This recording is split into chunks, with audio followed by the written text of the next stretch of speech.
Hey everybody, and welcome to another video. I just wanted to share something that was literally just revealed to me while I was just having some quiet time. And I just first want to kind of like build a picture as to how I got to have this quiet time, because that in itself could help somebody.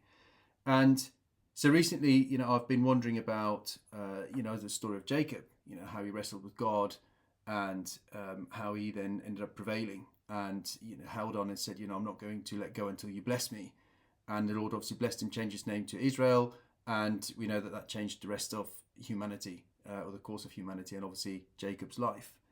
And so I've been having some issues, that's obviously some challenges of my own that's been happening, and some particular have kind of been just getting harder and harder, to the point where it's just really frustrating, really frustrating. Nothing seems to be budging, nothing seems to be working. Obviously, I'm constantly taking this to the Lord, praying about it and doing what I can, but nothing seems to be shifting. And we know that God can sometimes use these situations to teach us something. And ultimately, I was reading Lamentations 2 and then went on to Lamentations 3. And the interesting thing was, Lamentations 2, this is yesterday, Jeremiah says in verse 19, it talks about pour out your heart like water before the presence of the Lord. Lift your hands to him for the lives of your children who faint for hunger and at the head of every street. And I was just thinking, that really stood out to me. Pour out your hearts like water to the Lord. Now we know that we can take everything to him. He already knows what we feel like anyway, but we can take anything and everything to him. About how we feel and all of this kind of stuff, and lay it at his feet. That's what he wants us to do. And then in Lamentations 3, as the situation was building up, I was just, and I was getting more and more frustrated. Obviously I then laid it out to the Lord, and I was just there having like a hard prayer, just basically saying how I feel and what it's making me feel, and just how I see the situation. I was obviously very frustrated about it. And then I was reading Lamentations 3, verse 26. It is good that one should wait quietly for the salvation of the Lord. It is good for a man to bear the yoke in his youth. Let him sit alone in silence when it is laid on him. Let him put his mouth to the dust. There may be hope. So in particular, it was verse 28. Let him sit alone in silence when it is laid on him. Now, that's just, again, Jeremiah just telling us from his experience about what to do when we face these really difficult situations. Okay, yes, we've got stewardship. Yes, we've got to do what we can in order to manage what we're given to manage. So whether it's through legal process, whether it's through, I don't know, whatever. But ultimately, sit in silence, take it to the Lord and leave it with him rather than becoming consumed by it. And I was kind of becoming a bit consumed by it. So I thought, do you know what? I'm going to just have half an hour, just sit in silence and just basically wait and see what happens. And then suddenly, this story of Jacob came to me again, and I then came to realize that actually, in my life, in my situation, and in situations today, yes, we don't necessarily physically fight the Lord like that, but the situation that we're in is the battle. Jacob in that fight was, he's on his way to fight his brother. His brother was coming, and, in his perception or in what he could see, he knew that he was about to lose everything. He knew that his brother was coming to take back everything from him because he'd stole his brother's birthright. So he sent his family, sent everybody across the river to safety or relevant safety. And he was going to stand in between to try and face his brother first. Now, sometimes in life it can feel this way, that everything's at stake. You've got people just wanting to take everything from you, or that you are at stake, that your own well-being, that you just feel crushed by it, overwhelmed, you're just about to explode yourself. And, for basically, because you see the battle for what it could be potentially, and especially in my case, my mind just races off sometimes and go, okay, yeah, but this could happen and that could happen, and, all of this kind of stuff. And it's all, hypothetical, because none of these things have happened yet, but it's very much reality, especially when it looks like things are slowly counting against you, or possibly counting against you. Same with Jacob. His brother had a bigger army. His brother was far more experienced as a fighter. His brother was a huntsman. Jacob just cooked food. So he's like, I've got no chance against my brother. So to him, it looked like he was going to lose. Anyway, God appeared.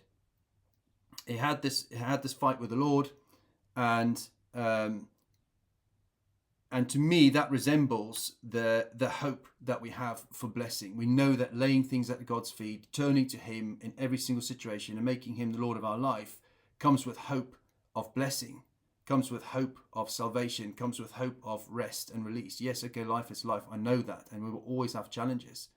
However, it does come with that promise of blessings too. And I just thought, hang on a minute, if I'm Jacob in the situations that I'm facing, that's like Esau coming along with all the threats, with all the, all of that kind of stuff. And, my wrestle spiritually with the Lord is for that blessing. Is, I'm pleading with him. I'm taking it to him. I'm praying, and I'm kind of almost, crying out to him to change the situation. But what's keeping me holding on is the hope of the breakthrough, the hope of that blessing. Just like Jacob held on. And when Jacob held on long enough, that's when God turned around and said, you prevailed. From now on, I'm going to call you Israel. And then he blessed him. And then after that, Jacob didn't even fight his brother anyway. His brother came and ran to him and hugged him. So all the stuff that Jacob was worried about didn't even take place. So it just goes to show that, we don't necessarily need to worry about stuff until it happens. It's easier said than done. I know that, because I fall foul of this all the time. But I just come to realize that, gosh, that Jacob scenario, the situation I'm in right now, this is how it plays out in our lives today. It's that spiritual warfare. It's, we turn to God for hope. We turn to God for salvation. Something comes along that threatens everything, that threatens us, and then we keep taking it to the Lord. We keep pleading with the Lord. It seems like nothing's happening. It seems like he's not doing anything. It seems like he's not listening. And suddenly, he is there in spirit. He's with us, and it's that backwards and forwards with the Lord all of the time. And if we just hold on long enough, hold on to that hope long enough, that's when God will turn around and say, well done, you've prevailed. Because you've prevailed, you've not only become strengthened to, for God to know that we are now able to do whatever it is he's called us to do. Now we're not able to, Jacob would not have been able to become the father of Israel, become Israel, had he not prevailed, had he not gone through that test, had he not gone through that wrestling match to kind of prove to himself that he can do it, that he is capable of doing it. He's capable, ultimately, God's not going to entrust you with a nation if you're not able to prevail against a challenge. And that's the same thing for us. It's all that kind of learning curve development process. And I just thought, how amazing is that? It's just, that is that scenario of Jacob played out in my life. And I'm sure for many of you listening to this, or for some of you hopefully listening to this, you may feel the same. You're tired, you're worn out, you're fighting, things look like they're going against you. But all I can say is that quiet time I had with the Lord, that was amazing, because he just completely rejuvenated me. I woke up from that feeling inspired, feeling, yes, I've just got to hold on that bit longer. In actual fact, it was Hebrews 10 verse 23. Let us hold fast the confession of a hope without wavering, for he who promised is faithful. And that's another one that I had this morning. And it just goes to show, God doesn't lie. The Bible's not going to lie. A lot of people have been through these things and they came out the other side, and they will also testify of this. So yeah, just hold on that bit longer. Just keep taking it to the Lord. He strengthens us. God could have destroyed Jacob just like that. Like he created us. He could equally destroy us just as easy. But he didn't. He made the fight hard enough for Jacob to have to dig in and to have to kind of really hold on. But that's what Jacob needed in order to prepare him for what was to come. And it's the same thing, God strengthens us in those moments so that we can hold on. It might feel that we can't, but we can, with him strengthening us. So just keep taking it to him. And before you know it, this thing will be over. So just don't give up. Thanks for watching. Please give it a like if it was useful, leave a comment, share with someone who could do with this message, and subscribe to be kept up to date with more content.